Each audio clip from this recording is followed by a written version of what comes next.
Hello friends, welcome to Kannan info Tamil. நம்ம இன்னைக்கு என்ன டாபிக் பார்க்க போறோம் அப்படின்னா, இந்தியாவுடைய டிஃபென்ஸ் இண்டஸ்ட்ரி சமீப காலமா அசுர வளர்ச்சி கண்டு வருது. ஒரு சில வருடங்களுக்கு முன்பு வரைக்கும் இந்தியா ஒரு ஆயுத இறக்குமதி நாடா இருந்துச்சு. ஆனா இப்ப நடக்கக்கூடிய டெவலப்மெண்ட்ஸ பார்க்கும்போது வரும் காலங்கள்ல இந்தியா ஒரு மிகப்பெரிய ஆயுத ஏற்றுமதி நாடா மாறுவதற்கான சாத்திய கூறுகள் தெரிய ஆரம்பிச்சிருக்கு. இந்தியாவுடைய டிஃபென்ஸ் இண்டஸ்ட்ரி எப்படி வளர்ந்துட்டு இருக்கு, அதற்கான காரணம் என்ன, இந்தியா வரும் காலத்துல எந்தெந்த நாடுகளுக்கு ஆயுதம் சப்ளை செய்ய வாய்ப்பு இருக்கு அப்படிங்கறத பத்தி நம்ம டீடைலா இந்த வீடியோல பார்க்கலாம். நீங்க இப்பதான் நம்ம சேனலுக்கு ஃபர்ஸ்ட் டைம் வர்றீங்க அப்படின்னா நம்ம சேனலை சப்ஸ்கிரைப் பண்ணிக்கங்க. அப்படியே அந்த பெல் நோட்டிபிகேஷனை கிளிக் பண்ணி ஆல்ங்கிற ஆப்ஷனை எனேபிள் பண்ணிக்கங்க. இந்திய அரசாங்கம் ஆயுத ஏற்றுமதியை அதிகரிக்கிறதுக்கு பலவிதமான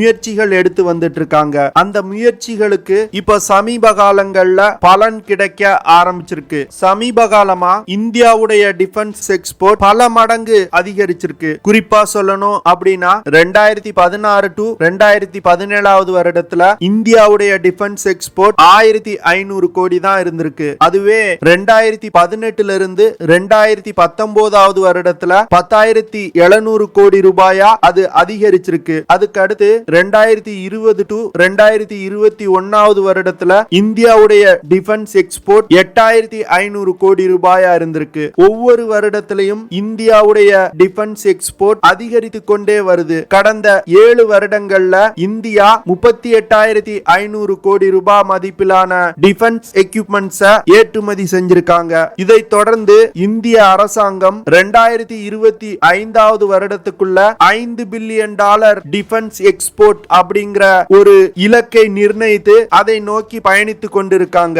உலக நாடுகள்ல சவுதி அரேபியாவுக்கு அடுத்து அதிகமான டிஃபென்ஸ் எக்யூப்மெண்ட்ஸ் இறக்குமதி செய்வதுல இந்தியா 2வது இடத்தை பிடிச்சிருக்கு. ஆனா டிஃபென்ஸ் எக்யூப்மெண்ட்ஸ் ஏற்றுமதி செய்யும் நாடுகள் பட்டியல்ல இந்தியா 25வது இடத்தை பிடிச்சிருக்கு. இதற்கு முன்பு இந்தியா இந்த பட்டியல்ல மிகவும் குறைவான இடத்தை தான் பிடிச்சிருந்தாங்க. ஆனா இப்ப சமீப காலங்கள்ல ஏற்பட்ட மாற்றங்களால் இந்தியா 25வது இடத்தை பிடிச்சிருக்கு. 1990கள்ல இந்தியா அணு ஆயுத சோதனை நடத்தி இருந்தாங்க. இதனால இந்தியா மீது பொருளாதார தடை விதிக்கப்பட்டிருந்துச்சு. இந்த சூழ்நிலையில அமெரிக்கா மற்றும் இஸ்ரேலிடமிருந்து ஆயுதங்களை கண்டறியக்கூடிய அதிநவீன ரடார்களை வாங்குவதற்கு இந்தியா பல இன்னல்களை சந்திக்க வேண்டியது இருந்துச்சு. ஆனா இந்தியா இப்போ அதே ரடார்களை அர்மீனியாவிற்கு $40 மில்லியன் ஏற்றுமதி செய்றாங்க. இப்ப சமீபத்துல Stockholm International Peace Research Institution அப்படிங்கிற நிறுவனம் நடத்திய ஒரு ஆய்வுல உலகின் தலை சிறந்த 100 டிஃபென்ஸ் நிறுவனங்கள்ல இந்தியாவை சேர்ந்த 3 நிறுவனங்கள் இடம்பெற்றிருக்கு. HAL ஆர்டினன்ஸ் ஃபேக்டரி போர்டு மற்றும் பாரத் எலக்ட்ரிக்கல் லிமிடெட் அப்படிங்கிற இந்த 3 நிறுவனங்களும் பட்டியல்ல இடம்பெற்றிருக்காங்க. இந்த 3 நிறுவனங்களும் 2020 வருடம் வரைக்கும் $6.5 பில்லியன் மதிப்பிலான ஆயுதங்களை உருவாக்கி இருக்காங்க அப்படிங்கிறது இந்த நிறுவனங்கள் சென்ற ஆண்டை விட 1.7% வளர்ச்சி அடைஞ்சிருக்கு அப்படின்னு அந்த நிறுவனம் நடத்திய ஆய்வுல கண்டுபிடிச்சிருக்காங்க. அடுத்து இந்திய ரஷ்ய கூட்டு தயாரிப்பு மிசைலான பிரம்மோஸ் மிசைல பிலிப்பைன் நாட்டுக்கு இந்தியா ஏற்றுமதி செய்றாங்க. பிரம்மோஸ் மிசைல ஏற்றுமதி செய்வதற்கான ஒப்பந்தம் ஜனவரி 28ஆம் தேதி பிலிப்பைன் நாட்டோட நேஷனல் டிஃபென்ஸ் டிபார்ட்மெண்ட் ஹெட் குவார்டர்ல வச்சு கையெழுத்திடப்பட உள்ளது. பிலிப்பைன் நாடு இந்தியாவிடம் இருந்து $375 மில்லியன் மதிப்பிலான பிரம்மோஸ் மிசைல்களை வாங்க போறாங்க. இந்த ஒப்பந்தத்தின்படி 2 பிரம்மோஸ் மிசைல் லான்ச்சர்கள் மற்றும் மிசைல்களை இந்தியா பிலிப்பைன் நாட்டுக்கு விற்பனை செய்ய போறாங்க.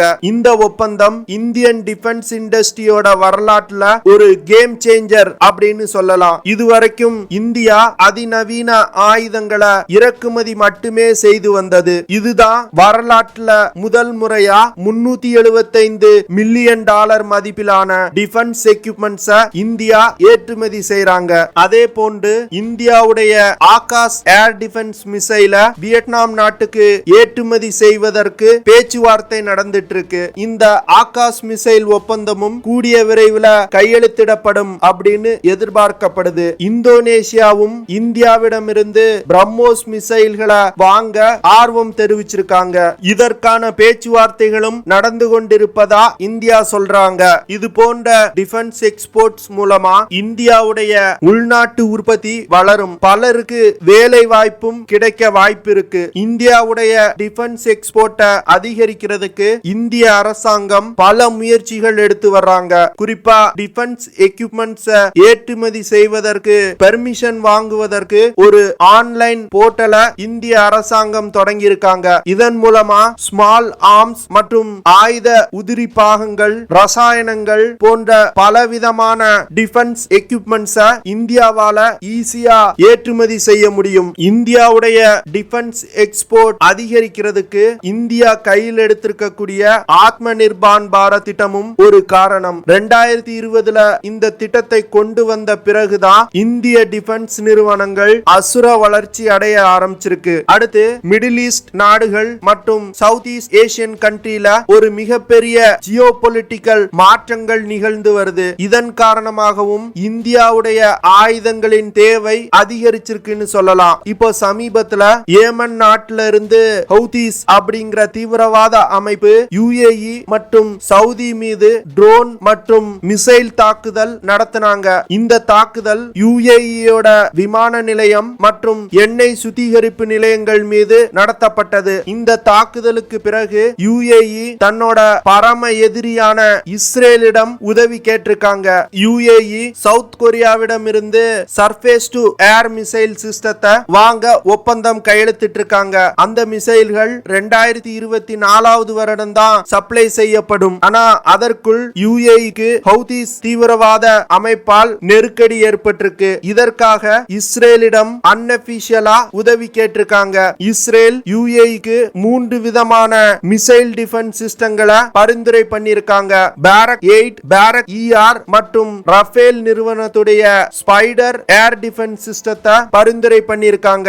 இஸ்ரேல் பரிந்துரைத்த பாரக் 8 மிசைல் எப்படி இந்தியாவும் ரஷ்யாவும் இணைந்து பிரம்மோஸ் மிசைலை உருவாக்கி இருக்காங்களோ அதே போன்று இந்தியாவுடைய DRDO-வும் இஸ்ரேல் நாட்டோட மினிஸ்ட்ரி ஆஃப் டிஃபென்ஸ் அப்படிங்கிற நிறுவனமும் இணைந்து இந்த பாரக் 8 மிசைலை உருவாக்கி இருக்காங்க. இந்த பாரக் 8 மிசைல்னால 70 கிலோமீட்டர் தூரத்துல உள்ள விமானங்கள், குறைவான உயரத்துல பறக்கக்கூடிய anti ship missile, cruiser missile போன்ற இலக்குகளை இடைமறித்து தாக்க முடியும். அதே போன்று இஸ்ரேல் பாரக் ER அப்படிங்கிற மிசைலையும் பரிந்துரைத்திருக்காங்க. இந்த பாரக் ER அப்படிங்கிறது பாரக் 8 மிசைலோட எக்ஸ்டெண்டட் ரேஞ்ச் மிசைல். இந்த மிசைல்னால 150 கிலோமீட்டர் தூரத்துல உள்ள விமானங்கள், டாக்டிக்கல் பாலிஸ்டிக் மிசைல்கள் போன்றவற்றை தாக்கி அழிக்க முடியும். பாரக் 8 மிசைல இஸ்ரேல் அசர்பைஜானுக்கு ஏற்றுமதி செஞ்சிருக்காங்க. இந்த மிசைல்களை பயன்படுத்தி தான் 2020 அர்மீனியாவுக்கு எதிரான யுத்தத்துல ரஷ்யாவில் தயாரிக்கப்பட்ட பாலிஸ்டிக் மிசைல அசர்பைஜான் தாக்கி அழித்தாங்க. அதனால பாரக் 8 மிசைல UAE வாங்குவதற்கு அதிக வாய்ப்பு இருக்கு. அதே போன்று இஸ்ரேலிடம் சவுதி அரேபியாவும் உதவி கேட்டிருக்கதா செய்திகள் வெளிவந்திருக்கு. இந்த இடத்துல கல்ஃப் நாடுகள்ல நடக்கக்கூடிய ஜியோபொலிட்டிக்கல் சூழ்நிலை இந்தியாவிற்கு சாதகமா இருக்கு. இதனால இந்தியா மற்றும் இஸ்ரேல் கூட்டு தயாரிப்பான பாரக் 8 மிசைல்கள் இந்த நாடுகளுக்கு ஏற்றுமதி செய்ய வாய்ப்பு ஏற்பட்டிருக்கு. இதே பாரக் 8 மிசைல மொரோக்கோ நாட்டுக்கு ஏற்றுமதி செய்வதற்கான பேச்சுவார்த்தைகளும் நடந்து கொண்டிருப்பதா செய்திகள் வந்திருக்கு. இதனால இந்தியாவுடைய மிசைல்களான பிரம்மோஸ், பாரக் 8, பாரக் ER மற்றும் ஆகாஷ் மிசைல்களுக்கு வரும் காலங்கள்ல அதிகமான டிமாண்ட் இருக்கும் அப்படின்னு கணிக்கப்பட்டிருக்கு. அதுக்கடுத்து இந்தியாவுடைய தேஜஸ் விமானத்தை ராயல் ஆஸ்திரேலியன் ஏர்போர்ஸுக்கு இந்தியா ஏற்றுமதி செய்வதற்கு பேச்சுவார்த்தைகள் நடந்துட்டு இருக்கு. ஆஸ்திரேலியா மற்றும் இந்தியா இந்த 2 நாடுகளுமே குவாட் அமைப்பு நாடுகள். அதனால இந்தியாவுடைய விமானங்களை ஆஸ்திரேலியா வாங்குவதற்கு அதிக வாய்ப்பு இருக்கு. இது போன்று இந்திய ஆயுதங்களை ஏற்றுமதி செய்வதற்கு இந்தியா பல விதங்கள்ல முயற்சி பண்ணி வந்துட்டு இருக்காங்க.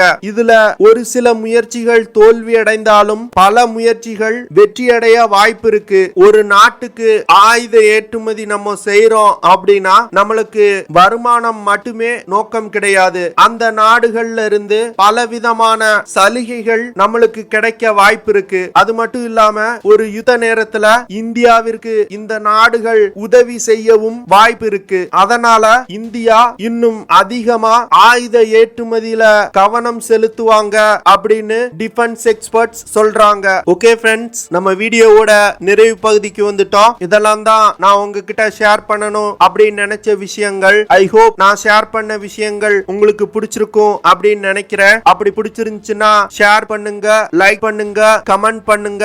மறக்காம நம்ம சேனலுக்கு சப்ஸ்கிரைப் பண்ணுங்க. அப்படியே அந்த பெல் நோட்டிபிகேஷனை கிளிக் பண்ணி ஆல்ங்கிற ஆப்ஷனை எனேபிள் பண்ணிக்கங்க. See you in the next video. Jai Hind.